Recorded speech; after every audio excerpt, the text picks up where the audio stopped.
It's been 1 year to the day since the Senate confirmed Rachael Rollins as U.S. Attorney for the District of Massachusetts, and in the years since, she's had a lot to tackle, especially the areas she vowed to focus on when she came in, combating hate and increasing equity across the justice system.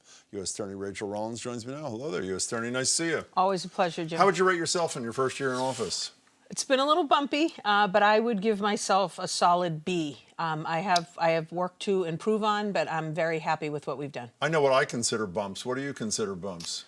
Well, you know, it has been like many people told me, that the difference between being a DA and the U.S. Attorney is significantly different. There are some really wonderful things, like I get to see the entire Commonwealth and have jurisdiction there. I have a civil arm now that I can work with. But, you know, there have been some situations where, you know, getting oversight and approval, I think I'm learning very well that there's a Department of Justice and I'm in a hierarchy. And so I'll be fine, but there have been some bumps. An adjustment, yeah. Yeah. You know, much of your career, obviously, as I guess we're mentioning, has been about uncovering racism, anti-Semitism, discrimination of any sort. Here's some numbers, just to give people a little context about the rise in anti-Semitic incidents in Massachusetts, close to 50% in the year before you took office. When a former president dines with a Holocaust-denying white supremacist who's brought to dinner by an anti-Semite, does that not mainstream hate well beyond the borders of Mar-a-Lago? It is deeply troubling when you see that type of behavior normalized or accepted. And I believe we need to root out anti-Semitism and hate where we see it. What I have been very surprised with, Jim, is, you know, as a woman of color, as a black person, I knew that there was violence against people of color and black people and LGBTQ community. I was shocked at how frequently anti-Semitism is woven into all of those things. So when we talk about Children's Hospital, you may be thinking about gender-affirming care or the LGBTQIA+ community or trans. We obviously are, but there is also an anti-Semitic hatred that is rooted in a lot of those threats. And then most importantly, that the doctors who are victims there, we need to protect them, but it is the actual LGBTQ community that are the victims as well. Do you ever think you'd see a president having dinner with two types like that? There are many things, Jim, that I wake up and see in the last year plus that I am shocked at, quite frankly, including even Kanye West or Kyrie Irving or others that are normalizing or saying things that are deeply, deeply troubling and beyond troubling, anti-Semitic and hate-filled. Speaking of troubling, what's troubled you about the Worcester Police Department that caused you to take a look at them? Well, this had started prior to me being there. There are allegations only of just unconstitutional policing that are happening in Worcester. We already have a consent decree or settlement agreement in Springfield, Massachusetts.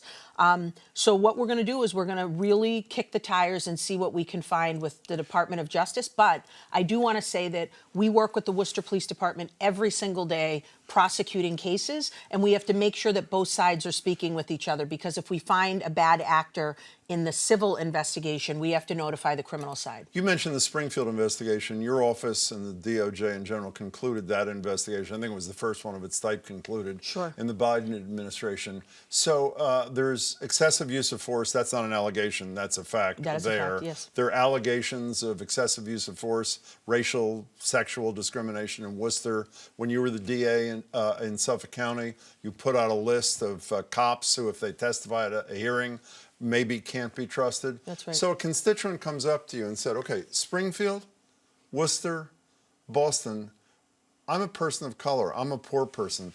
Why should I trust the police? What do you say to them? Well, what we have to say is that although the numbers are alarming, and in Suffolk County we had over 100 on our, we called it our Brady list, our lead database, that there are... List of those cops whose testimony was suspect. Right.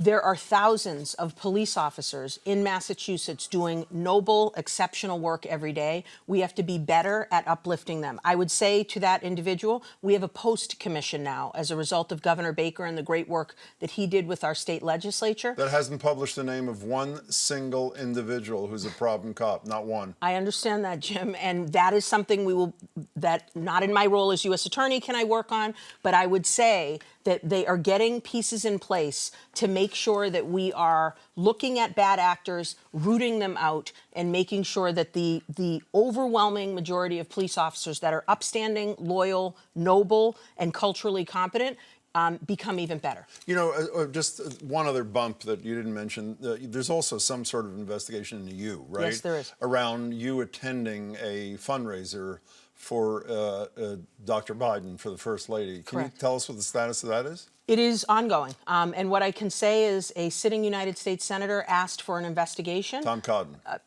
A sitting United States Senator did, and that the Office of Inspector General, of course, would, I think, comply with any sitting U.S. Senator. I am cooperating 100%.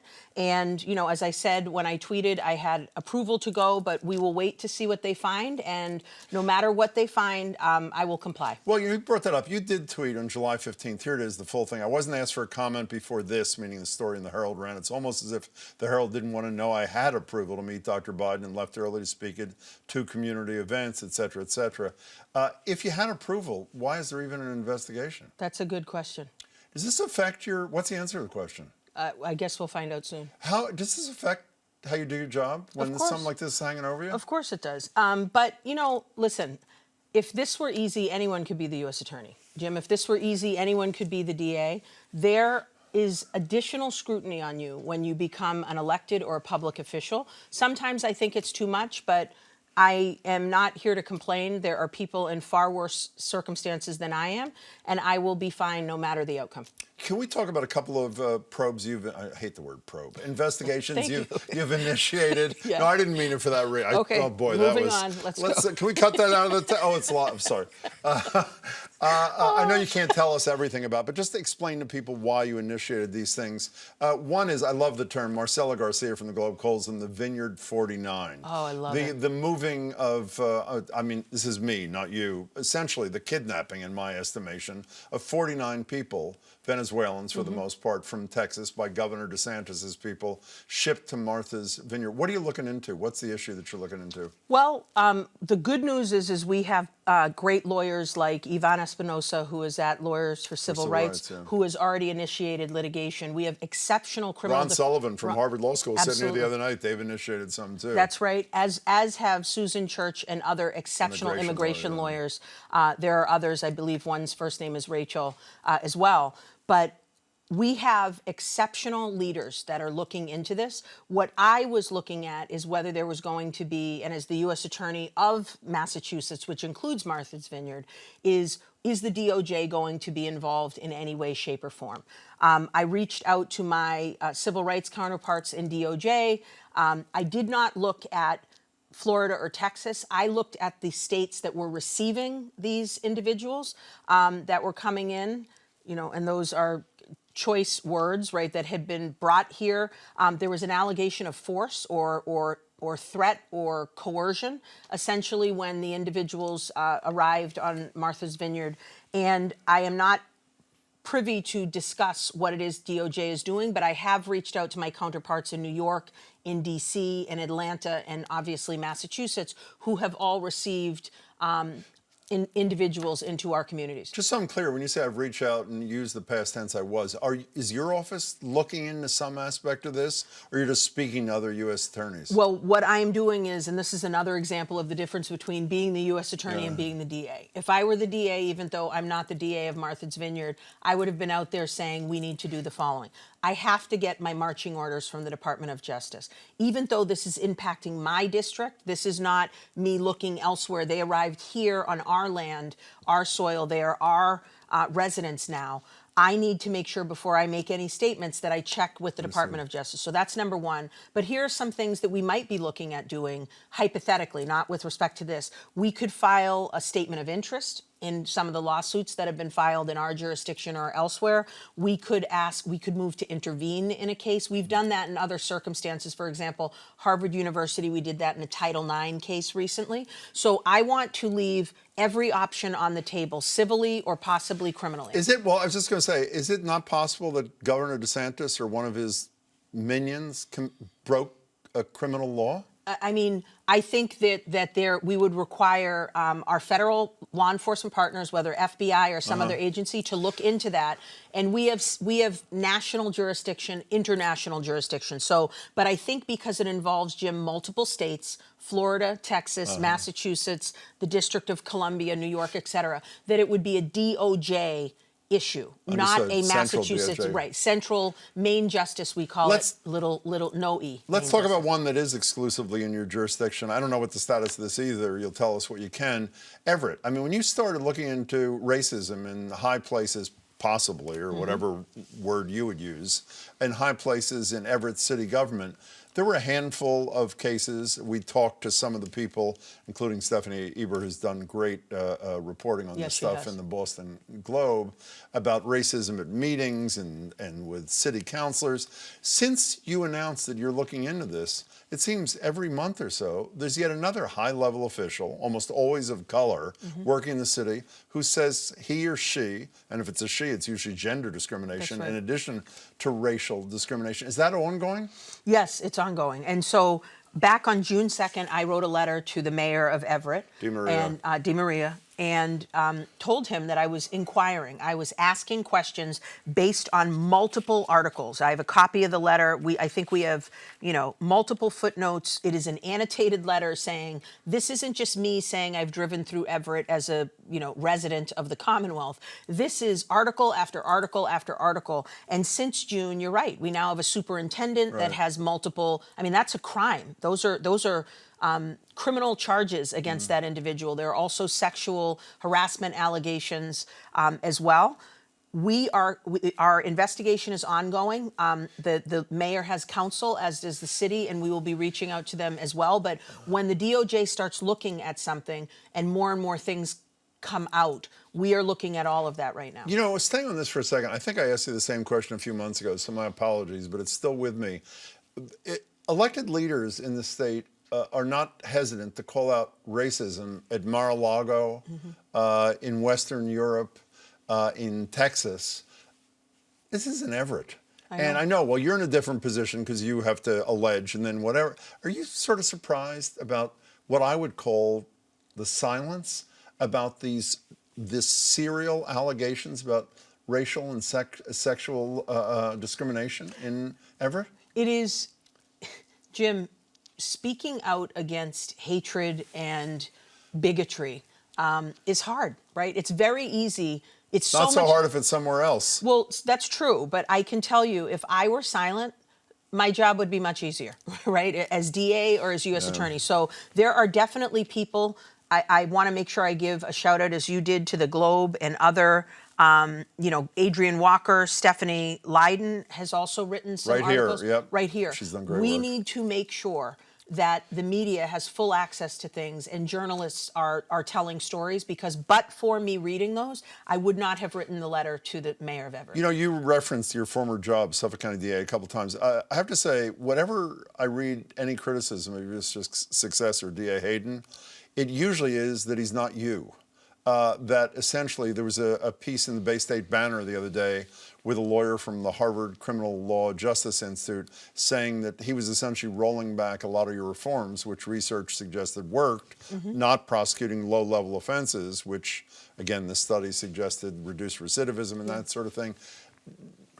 Do you think he's rolling back your reforms? You know what I think he's doing? I think he's making the office his own. And Jim, I have a lot invested in that office. I feel like I gave a huge part of myself running for office at the age of 46, but I have to let go of that. And I know I have met this man. I have sat with this man. We have prosecuted cases together in the year that I have, almost a year, I have the privilege of being the U.S. Attorney. He may not be me, but he's making that office his own. And there are some really great things that he's doing there that I didn't get to do, that he's quite frankly doing better than I did. And maybe he's not doing things in the same, order that I put them in, but he has now earned the right as an elected official, not an appointed. He can do whatever it is in that office, and I know he cares about the people of Suffolk County, and I know he has good intentions because we work together every day. Before you go, I want to go back to what you said a couple of minutes ago about your candor about virtually everybody I know who knows you, including me, when you got this job, said you're going to bristle at the constraints when you essentially were your own boss? I know the voters are the boss, but your own boss as Suffolk County DA. Actually, how hard has that been? I mean, you're a pretty outspoken, your best and worst, I would say, quality. I agree. How hard is that? It's hard. It's hard. And it's not hard for the reasons I think people think, that I don't like being told what to do. That's actually not what it is. Prior to running for DA, I had been a line person my entire life. I know exactly what to do and how to report up to people. It's the lack of urgency.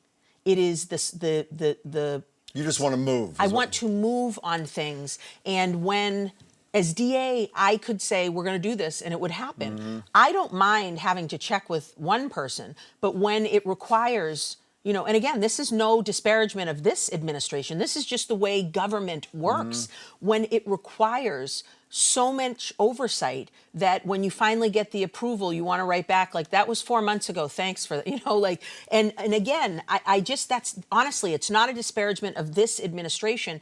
And I think it's the frustration many people feel with government, is that, yes, there are rules and requirements that have to happen, and I would expect that. But I think for certain communities that I took this job to help, they don't need 4 months of sort of affirmations and compliances.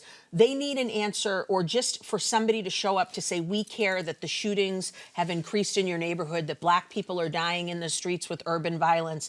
They need to know their federal government cares enough to show up, even if we say nothing. And that was what I was able to do as DA, and what I really want this office to be as U.S. Attorney. And we're getting there. We're getting there, right? Like, I think it's been growing pains for me, and also this administration, and I have to give credit to Attorney General Garland. He's been doing things and pushing the limits with respect to the department in ways that have never been done before. And that's why I left Jim, because I believe in him. I believe in Dag Monaco. I believe in Kristen Clark and Vanita Gupta and what they're doing. But it has been hard. Rachael Rollins, it's good to see you. Always a pleasure. Thanks so much for your time. Bye-bye.